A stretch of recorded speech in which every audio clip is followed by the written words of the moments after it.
Niva Gold, Diamonds and Platinum, Cherpalasheri and Ottapalam.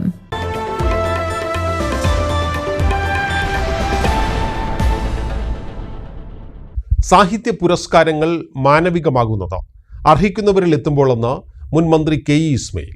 എഴുപന്തല Unnikrishnan അനുസ്മരണ സമിതി നൽകി വരുന്ന എഴുപന്തല ഉണ്ണികൃഷ്ണൻ സാഹിത്യ പുരസ്കാര സമർപ്പണ ചടങ്ങ് ചെർപ്പളശ്ശേരിയിൽ ഉദ്ഘാടനം ചെയ്ത് സംസാരിക്കുകയായിരുന്നു മുൻ മന്ത്രി കെ.ഇ. ഇസ്മായിൽ. എഴുപന്തല ഉണ്ണികൃഷ്ണൻ അനുസ്മരണ സമിതി ഏർപ്പെടുത്തിയ 5ാമത് സാഹിത്യ പുരസ്കാര സമർപ്പണ ചടങ്ങാണ് ചെർപ്പളശ്ശേരിയിൽ നടന്നത്. മുൻ മന്ത്രി കെ.ഇ. ഇസ്മായിൽ ചടങ്ങ് ഉദ്ഘാടനം ചെയ്തു. സാഹിത്യ പുരസ്കാരങ്ങൾ അർഹിക്കുന്നവരിലെത്തുമ്പോഴാണ് സാർത്ഥകമാവുക എന്ന് കെ.ഇ. ഇസ്മായിൽ പറഞ്ഞു.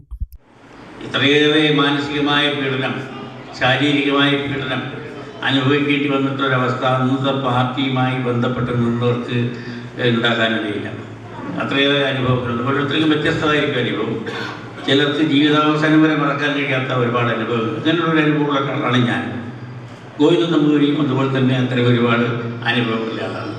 അതുകൊണ്ട് ഇതൊക്കെ പരസ്പരം ഞങ്ങൾ പങ്കുവയ്ക്കുകയും വിവരിക്കുകയും ചെയ്തിട്ടുണ്ട്. അതൊക്കെയാണ് ഞാനൊന്ന് മറിച്ച് നോക്കിയപ്പോൾ അത് വളരെ ഭംഗിയായി ആ പുസ്തകത്തിൽ അമ്മയിലൂടെ അത് മുഴുവൻ അവതരിപ്പിക്കാൻ മകൻ ശ്രമിച്ചിട്ടുണ്ട് എന്നത് വളരെ സന്തോഷമുള്ള കാര്യമാണ്.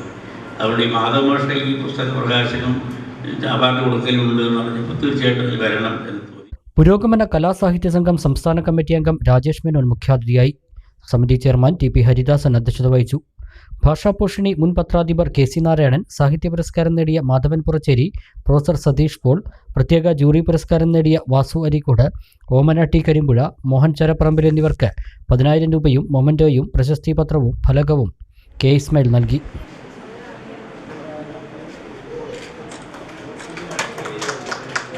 ചലച്ചിത്ര പ്രവർത്തകനാണ്. അടുത്ത സിനിമ അറിയാൻ പോകുന്ന ഒരാളാണ് Srimathi Omana T Karimpuzha.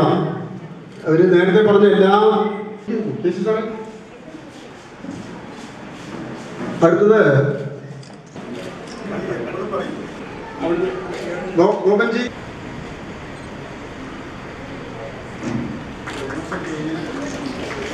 Mozhikkunnam Damodaran Namboothiri, K. Balakrishnan, Bijumon Pantheerukulam, Gopan Ezhakkad, Shalini Murali, Sathyabhama Uduvangattil, Unni Karimpuzha, Pradeep V. G, M. T. Raghudas എന്നിവർ സംസാരിച്ചു.